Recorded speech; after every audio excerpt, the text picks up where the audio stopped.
Banjo-Kazooie is packed to the brim with worlds that ooze charm, personality, and that classic 3D platforming goodness. There are so many outstanding levels in this game, but one of my favourites among them is its take on the snow theme, Freezeezy Peak. Ice levels have always been a bit of a controversial topic in gaming, because when done poorly, they can be some of the least enjoyable parts of a game. They're notorious for being plagued with issues like slippery ice physics, steep difficulty, and an overall frustrating nature.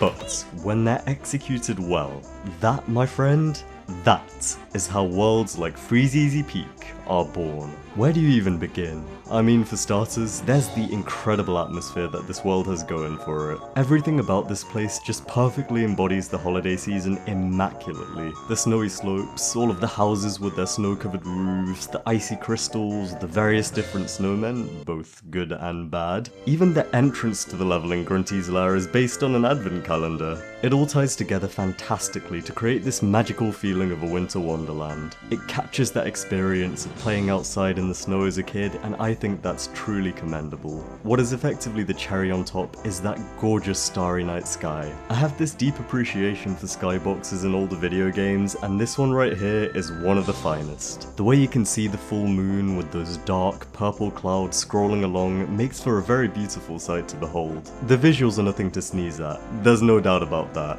but they're only enhanced by the music composed by the one and only Grant Kirkhope, and man, this is heaven to my ears. Now, I know it sounds good, but if you've seen my Donkey Konga streams in the past, you'll know that I have absolutely no musical talent and precisely zero sense of rhythm, so I would not be able to do this track justice. So I called in my good friend Finley to explain what makes Freezeezy Peak's soundtrack so sublime. Take it away, pal. Thank you very much, Mr. Broadbean, and what a great track this is. It opens with a wintry wind sound and a high string part in the left headphone, followed by the same part down an octave in the right headphone. This leaves space in the middle for the main horn melodies, bringing a rich, warm tone to complement the other elements. All of this is accompanied by the real secret ingredient and a must-have when making any wintry track, that being sleigh bells. But we don't stay with this for long, as the track then switches to a much more traditionally Banjo-Kazooie sounding section. You've got your bass line plodding along, your bouncy offbeat chord hits, and a melody that is unmistakably banjo.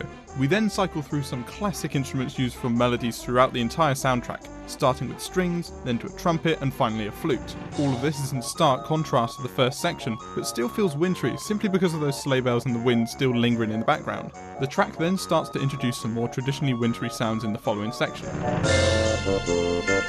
A low woodwind continues to play a bouncy banjo-esque melody, but the rest of the instruments are stripped back, replaced with high strings and a piano counter melody. There's just something about a piano playing that high up that just screams winter to me. That brings us to my favourite section, introduced with a swelling of drums and bursting into triumphant horns. And I mean, some of these chords are just so jazzy and dissonant. I absolutely love it. And of course, a banjo track wouldn't be complete without the appearance of this. The track continues with even more melodic variety, constantly changing which instruments are playing the roles of bass, melody, and counter melody, before bringing us nicely back to where we started. That's what makes this track such a masterpiece. Grant Kirkhope weaves so many different sections together, putting so many ideas into just a 2-minute loop, and you'll easily find yourself being able to hum along to the main melodies of every single section within just a few listens of the track. But no matter how different each section is, or how wintry or not the instruments sound during those sections, the constant sleigh bells in the background help to tie them all together into the perfect winter level soundtrack. Well, there you have it. If you enjoyed that little musical breakdown, be sure to check out Finley's channels. He's a very talented guy who makes videos about video game music and other gaming related topics. The links will be down below in the description. Now, on top of the soundtrack being such an earworm, I also love just how richly Freezeezy Peak incorporates the snowy, festive theming into the platforming and the way you obtain the jiggies. Pretty much everything you do in this level is tied back to that theme in some way or another. I mean, you've got this big polar bear, Boggy, who you have to compete against in a sledge race on 2 different occasions, going on a circuit around the world and running through slalom gates. But the race isn't the only noteworthy thing about this guy. As it turns out, Boggy here is an absolutely terrible father. You see, towards the entrance of the world, you can find his igloo. his igloo, which is also home to his 3 children, who he's left crying at home because they don't have any Christmas presents. So, like any good, caring father would, he entrusts a random stranger in Banjo to get them for him. What a kind, respectable gentleman. I never could have imagined stringing this set of words together, but the deadbeat polar bear dad is one of the best parts of this world. Another cool, no pun intended, part of Freezeezy Peak is its transformation. In this world, Mumbo transforms you into a cute little walrus. You might have noticed that when walking around this level with Banjo and Kazooie, there's a fair bit of cold water which damages the bear and bird duo if they try to swim in it. The walrus, on the other hand, is able to traverse through it unharmed and grab any collectibles that lay within it. Then there's Wazza, a big walrus who lives in a cave and runs away in fear whenever Banjo approaches. When you transform into a walrus, he gives you a jiggy and lets you into his cave, which is actually home to one of the game's neatest but mostly unrealized secrets, the ice key. In the Nintendo 64 version, you can collect this thing, but it doesn't serve any in-game purpose with stop and swap being scrapped. It would have been used in Banjo-Tooie to open the giant Globo chest, which allows you to transform Kazooie into a dragon. That function is preserved in the Xbox version, and you can still obtain the ice key in the N64 version of Tooie, but regardless, it's neat that it's here. One of my favourite jiggies to obtain in this world involves the Christmas tree.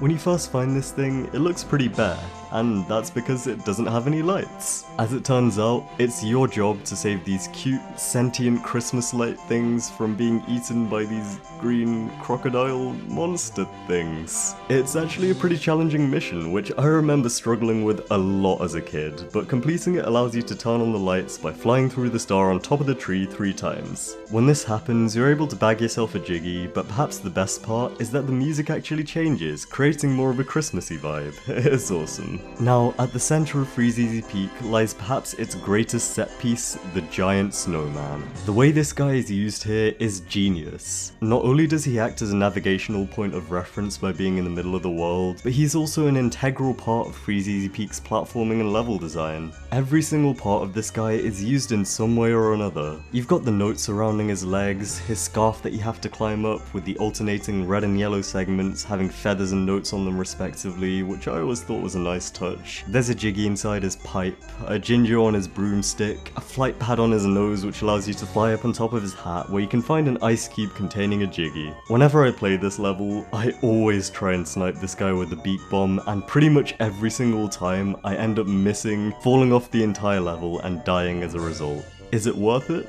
Probably not. Would I do it again?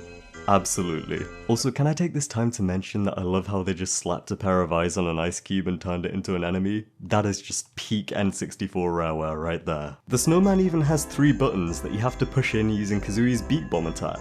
This is an ability that you learn in this world, so having such a plainly laid out use case for them allows the player to familiarize themselves with the move and the situations that it's applicable to. That brings me on to one of the less delightful parts of this world.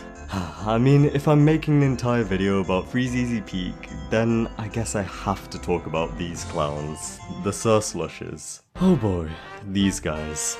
The Slushes are a result of the developers feeling like they were being too nice, creating such a sweet, peaceful world, and then deciding to shatter that illusion completely. You'll be traversing through this place, enjoying the vibes, and then before you know it, one of these guys decides to hurl a snowball at you. And somehow, regardless of how much you try and move out of the way, no matter what slick maneuvers you try and pull off to dodge these guys, they will always hit you. What kind of aimbot are these guys using? At first it seems like they're invincible too, which would be an absolute nightmare. However, there is in fact a way to defeat them. If you look at these guys closely, you'll notice that their hats bear a certain pattern. An X no less. What you have to do is fly into the air with Kazooie, full send yourself into these guys with the beak bomb, and pray that you hit them square in the hat. This requires a great deal of precision to pull off, so it's highly likely that you'll miss completely on multiple occasions, which can result in you dying and losing all of your progress. Can you tell I'm speaking from personal experience here? I cannot lie though. The fact that these guys are A, ridiculously annoying, and B, ridiculously hard to kill, makes it all the more satisfying when you finally get that clean hit against them and send them packing once and for all. If you take them all out, you get yourself a Jiggy, you don't have to deal with getting sniped anymore, and little has given me more joy than that. Freezeezy Peak is a wonderful world, and a perfect example of a snow level done right. Rareware were truly ahead of their time with Banjo-Kazooie, and this is one of the best displays of that. From the immaculate vibes, to the oh-so-lovingly composed soundtrack, to the thorough integration of the theming into the challenges and platforming, everything marries together to create a world that is beautiful to look at, to listen to, and to play. It's called Freezeezy Peak for a reason, and that's because it truly is the peak of level design.